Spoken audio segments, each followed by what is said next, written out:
향수, 어느 살인자의 이야기. 어떤 이는 세상을 눈으로 기억하고 또 어떤 이는 귀로 기억합니다. 하지만 단 한 사람, 장 바티스트 그르누이는 세상을 냄새로 기억한 남자였습니다. 18세기 프랑스, 악취로 가득한 파리의 뒷골목에서 태어난 한 아이. 그는 눈에 보이지 않고 목소리도 없지만 누구도 흉내낼 수 없는 능력을 가지고 있었습니다. 그 능력은 바로 세상의 모든 향기를 꿰뚫어 기억하고 다시 재현할 수 있는 기묘한 재능이었습니다. 그러나 이 재능은 그를 천재로 만든 동시에 괴물로 만들었습니다. 그르누이는 인간의 영혼을 지배할 수 있는 궁극의 향수를 만들기 위해 가장 순수한 향기를 찾아 나섭니다. 그리고 그 길은 수많은 죽음과 광기, 그리고 인간 존재의 본질을 뒤흔드는 결말로 이어지게 됩니다. 지금부터 파트릭 쥐스킨트의 소설 향수, 세상에서 가장 치명적이었던 향기의 여정을 함께 따라가 보겠습니다. 탄생, 냄새 없는 아이의 출현. 소설은 1738년 파리의 한여름 무더운 날로 시작된다. 장소는 생선시장의 악취 가득한 쓰레기더미였다. 파리에서 가장 더럽고 냄새나는 곳, 곧 인간 사회의 가장 밑바닥을 상징하는 공간이다. 그곳에서 한 여인이 아이를 낳는다. 그녀는 이미 여러 차례 아이를 낳았고 그들 대부분은 살아남지 못했기에 이번에도 똑같이 아이를 생선 껍질과 내장 더미에 버리고 죽게 내버려 두려 했다. 그러나 이번에는 달랐다. 아이가 기어이 울음을 터뜨린 것이다. 주변 사람들이 아이를 발견하고 어머니의 행위를 목격한다. 결국 그녀는 살인 미수죄로 체포되어 교수형에 처해진다. 아이는 살아남는다. 이 아이가 바로 장 바티스트 그르누이였다. 그르누이는 태어나자마자 버려졌지만 생존에 대한 기묘한 집념을 드러낸다. 그는 죽지 않고 버텼다. 그러나 이 아이는 다른 아이들과 달랐다. 그는 자신의 채취가 전혀 없는 아이였다. 사람들이 그를 꺼리는 이유도 바로 이 때문이었다. 인간이라면 누구나 땀, 피부, 피, 전냄새 같은 특유의 채취가 있는데 그르누이는 전혀 냄새가 나지 않았다. 마치 인간이 아니라 비어있는 껍데기처럼 느껴졌다. 그에게는 냄새가 없었다. 인간이라면 누구나 풍기는 존재를 증명하는 냄새가 그에게는 결여되어 있었다. 그르누이는 고아원에 맡겨진다. 그러나 다른 아이들과 어울리지 못한다. 보통의 아이들은 서로 냄새로 친근감을 느끼며 자라는데 그르누이는 냄새가 없었기 때문에 본능적으로 이방인처럼 취급된다. 보모들도 그를 돌보기를 꺼린다. 한 보모는 신부에게 이렇게 호소한다. 저 아이는 뭔가 무섭습니다. 냄새가 없어요. 살아있는 것 같지가 않아요. 제가 기도할 때조차 아이가 곁에 있으면 신의 축복이 느껴지지 않아요. 신부는 처음에는 그녀의 말을 미신으로 치부했지만 직접 그르누이를 가까이서 살펴보자 곧 섬뜩함을 느낀다.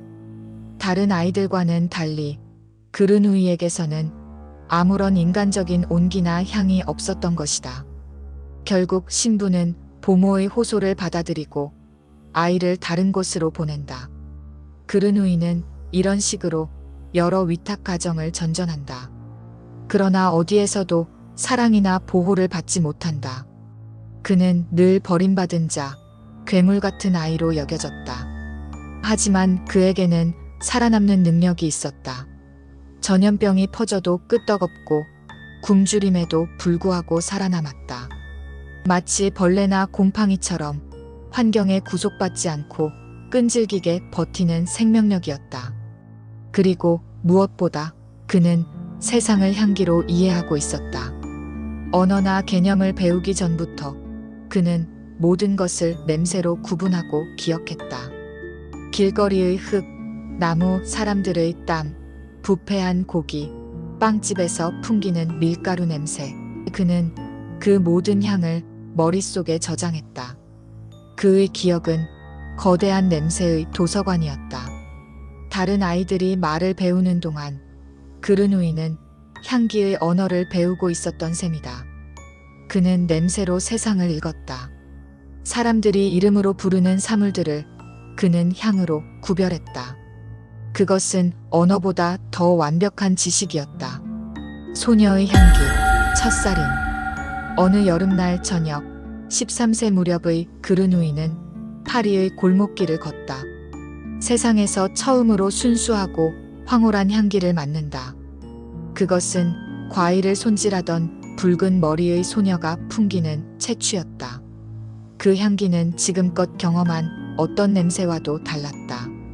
장미보다 더 깨끗하고 바닐라보다 더 달콤하며 무엇보다 인간의 순수한 생명을 응축한 듯한 향기였다. 그르누이는 본능적으로 그 향기를 소유하고 싶다는 욕망에 사로잡힌다. 그는 소녀를 뒤따라 어두운 골목으로 들어서고 소녀가 자신을 의식하기도 전에 그녀의 목을 감싸준다. 소녀는 저항할 틈도 없이 그르누이의 손에 목숨을 잃는다. 그러나 그르누이에게 중요한 것은 소녀의 생명이 아니라 향기였다. 그는 소녀의 시체 위에 몸을 웅크리고 그녀의 머리카락과 피부에서 풍기는 향기를 깊이 들이마신다. 그 향기는 너무나 순수해서 세상에 존재하는 모든 냄새가 그 앞에서는 무의미했다. 그는 그것을 자신의 것, 영원한 것으로 만들고 싶었다. 그러나 그는 곧 알게 된다. 향기는 시간이 지나면 사라지고 그 누구도 그것을 붙잡을 수 없다는 사실을. 이 경험은 그르누이의 평생 집착을 낳는다. 단순히 냄새를 맡는 것이 아니라 향기를 보존하는 기술을 탐구해야 한다는 결심. 그 순간 이후 그는 향기를 위한 살인이라는 길로 들어서게 된다. 향수 제작소의 도제, 발디니와의 만남.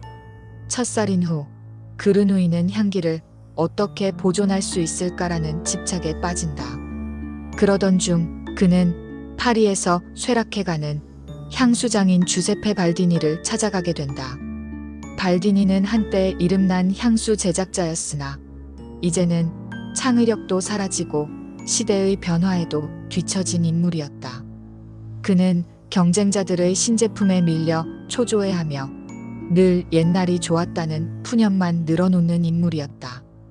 그르누이는 발디니에게 자신이 향수 제조에 도움이 될 수 있음을 증명하기로 한다.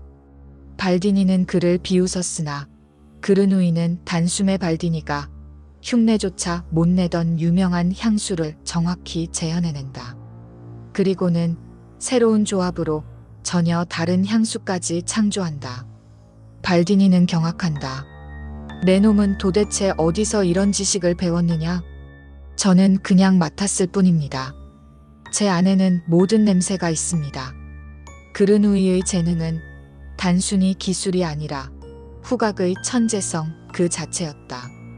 발디니는 즉시 그르누이를 제자로 삼는다.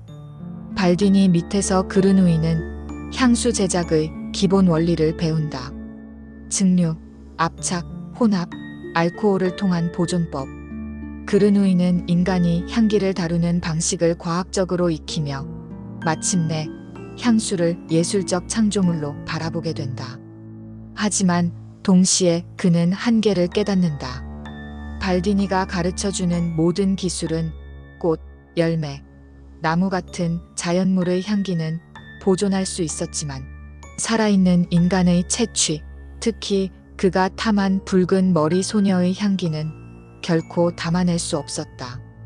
이 사실은 그르누이를 다시 절망과 집착으로 몰아넣는다. 그는 언젠가 반드시 사람의 향기를 채취하는 법을 찾아내리라 결심한다. 세상의 어떤 향기보다도 강렬한 단 하나의 향기, 그것을 나는 내 것으로 만들 것이다. 이 순간이야말로 훗날 그르누이가 그라스로 가서 연쇄살인을 벌이게 되는 정신적 기초가 된다. 동굴 속 7년 은둔, 향기의 부재와 자아의 붕괴. 발디니 밑에서 기술을 익힌 뒤 그르누이는 인간 사회가 불필요하다고 느끼고 완전히 은둔하기로 결심한다. 그는 프랑스 남부 오베르뉴 지방의 험준한 산속 깊은 곳, 사람의 발길이 닿지 않는 동굴을 찾아낸다. 그곳은 빛조차 잘 들어오지 않는 습하고 어두운 공간이었다. 그는 그곳에서 7년 동안 완벽한 고독 속에 살아간다. 음식은 최소한만 구하고 물은 샘에서 해결하며 외부와의 접촉은 거의 차단한다. 그의 유일한 활동은 후각 속에서 펼쳐지는 상상의 세계였다. 그르누이는 실제 냄새가 아닌 자신의 기억 속에 저장된 수만 가지 향기를 불러내어 조합한다. 그는 마치 거대한 도서관 사설을 다루듯 향기의 아카이브 속에서 끝없는 실험을 반복한다. 그의 내면에는 수천 수만의 향기가 저장되어 있었다.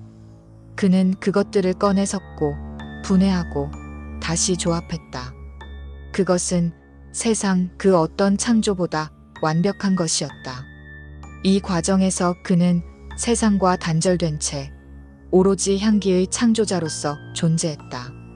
그러나 시간이 지날수록 그는 이상한 깨달음을 얻는다.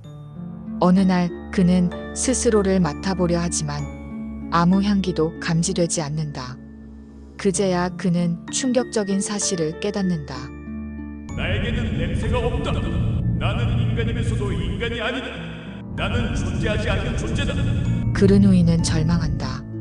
인간이라면 누구나 고유한 채취가 있는데 자신은 그것조차 결여되어 있었다. 냄새는 존재의 증명이지만 자신은 향기로서 존재하지 않는 것이었다. 이 깨달음은 그를 더욱 극단적인 집착으로 몰아넣는다. 그는 자신에게 향기를 부여하는 법을 찾기 위해 다시 인간 사회로 나갈 결심을 한다. 그라스에서의 살인 실험, 인간 향기의 포획. 그르누이는 향수의 성지라 불리는 그라스로 향한다. 그곳은 전 유럽에서 모여든 장인들이 꽃과 식물의 향을 포획하여 향수를 만드는 중심지였다. 그는 그라스에서 일자리를 얻어 향수 제작을 도우면서 은밀히 새로운 실험을 시작한다. 그가 노린 것은 꽃이나 열매가 아니라 바로 살아있는 인간의 향기였다. 그르누이는 동물의 털이나 꽃잎의 향기를 스며들게 하는 고대 기법으로 지방의 향을 흡수시키는 방식인 엔플레라주라는 기법에 주목한다. 그는 이 기법을 사람에게 적용하기로 한다. 즉, 사람의 채취를 기름에 흡착시켜 추출하려 한 것이다. 이를 위해 그는 젊고 아름다운 소녀들을 노린다. 그라스의 골목과 들판에서 그는 은밀히 소녀들을 뒤쫓아가 살해하고 시체를 처리해 향기를 추출한다. 그르누이는 치밀하고도 냉정한 방식으로 범행을 이어간다. 피해자는 모두 순결하고 아름다운 젊은 처녀들이었다. 그는 그들의 피부와 머리카락, 몸 전체에서 풍기는 순수한 향기를 모아내려 했다. 한 번의 살인은 단순한 충동이 아니라 궁극의 향수를 만들기 위한 하나의 재료 수집 과정이었다. 그라스에서는 곧 공포가 퍼졌다. 매달 젊은 여성이 흔적도 없이 사라졌다. 도시 사람들은 악마의 소행이라며 공포에 떨었지만 누구도 범인을 특정할 수 없었다. 그르누이는 자신의 채취가 없었기 때문에 개나 사람 누구도 그를 기억하거나 추적할 수 없었다. 그르누이는 차곡차곡 소녀들의 향기를 추출해 모았다. 그러나 그가 원하는 것은 단순한 부분적인 향이 아니라 인간의 전 존재를 담는 향기였다. 그는 희생자를 거듭하며 점점 완벽에 가까운 향을 조합했다. 그러나 아직 부족하다고 느꼈다. 그때 그는 결정한다. 그는 그라스 최고의 미모와 순결을 지닌 로라 리슈에게 주목하게 된다. 그녀는 지체 높은 상인의 딸이자 천사와 같은 존재이다. 로라는 단순히 예쁜 외모뿐 아니라 인간의 본질을 압도하는 향기를 지니고 있었다. 그르누이는 직감했다. 그녀의 향기야말로 내가 찾아 헤맨 최후의 조각이다. 그녀 없이는 완벽한 향수가 완성되지 않는다. 로라의 아버지 앙투안 리슈는 이미 수상쩍은 사건을 눈치채고 있었다. 그는 딸이 살해될 것을 두려워해 곧장 그녀를 수도원으로 피신시킨다.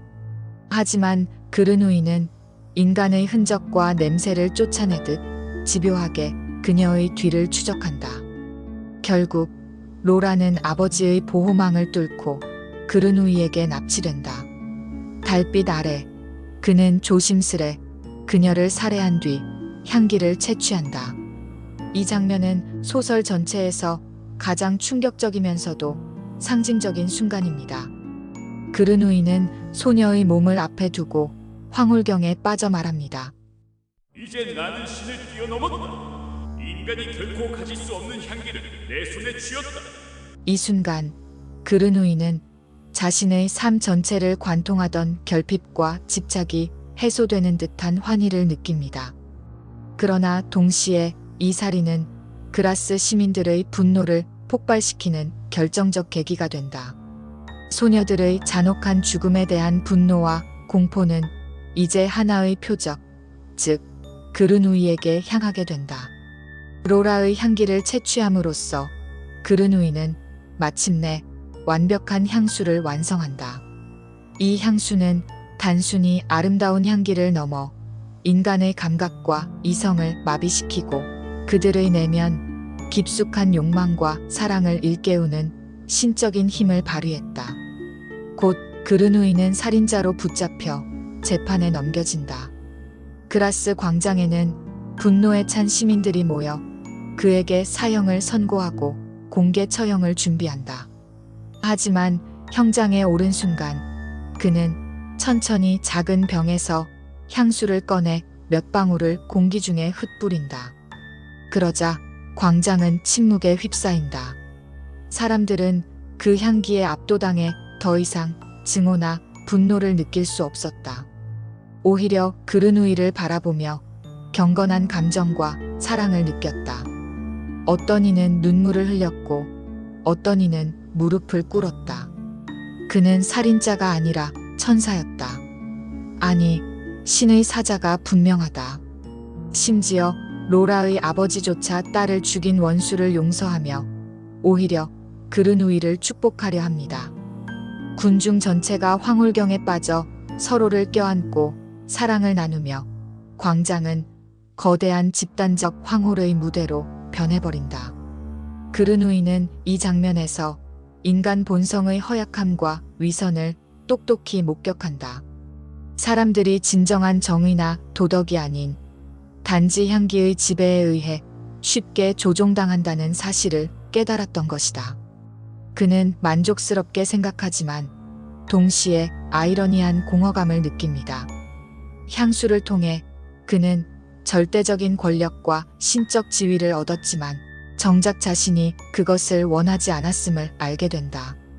그르누이는 더 이상 살아있을 이유를 느끼지 못한다. 그는 완벽한 향기를 완성했지만 그것이 삶의 목적을 채워주지는 않았던 것이다. 파리로 돌아온 그르누이의 최후, 자기 소멸 장면. 그르누이는 그라스에서 완벽한 향수를 창조해냈고 재판정에서 수천 명의 군중을 광란의 상태로 몰아넣으며 절대적인 권력을 맛보았다. 하지만 그 순간 느낀 것은 완전한 허무였다. 그는 사람들을 지배할 수 있었지만 아무도 그 자신을 진정으로 사랑하지 않는다는 사실을 깨달았다. 사랑받고 싶은 갈망은 여전히 채워지지 않았다. 그가 만든 향수는 타인의 감각과 감정을 조종할 수 있었지만 그르누이 자신의 존재를 구원하지는 못했던 것이다. 그는 다시 파리로 향한다. 향수로 모든 것을 가질 수 있었지만 결국 아무것도 원하지 않는 상태에 빠져 있었다. 파리의 뒷골목, 한때 자신이 태어난 비참한 생선시장 주변을 배회하던 그르누이는 마침내 자기 삶의 끝을 결정한다. 어느 어두운 밤, 그는 소지하고 있던 완벽한 향수를 몸에 한 방울도 빠짐없이 뿌린다. 그 순간 그는 더 이상 혐오스럽고 무취의 존재가 아니라 사람들에게 사랑하지 않고는 견딜 수 없는 천사 같은 존재로 변모한다. 그르누이의 몸에서는 황홀하고 신성한 향기가 퍼져나와 주변 사람들은 저항할 수 없는 강렬한 사랑과 욕망에 사로잡히게 된다. 이 향기에 취한 군중은 그르누이를 둘러싸고 그를 사랑의 화신으로 착각한다. 이 광란은 곧 집단적인 열정으로 변하여 사람들은 그르누이를 갈기갈기 찢어 삼키기 시작한다.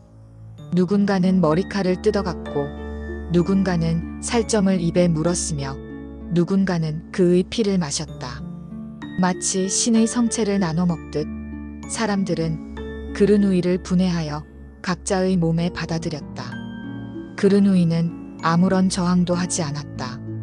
오히려 처음으로 사랑받는 경험을 느끼며 스스로 소멸해가는 것을 허락한다.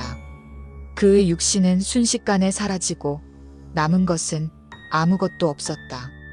이렇게 그르누이는 자신이 만들어낸 향수의 힘으로 세상의 절대자가 될 수도 있었지만 선택한 것은 자기 소멸이었다.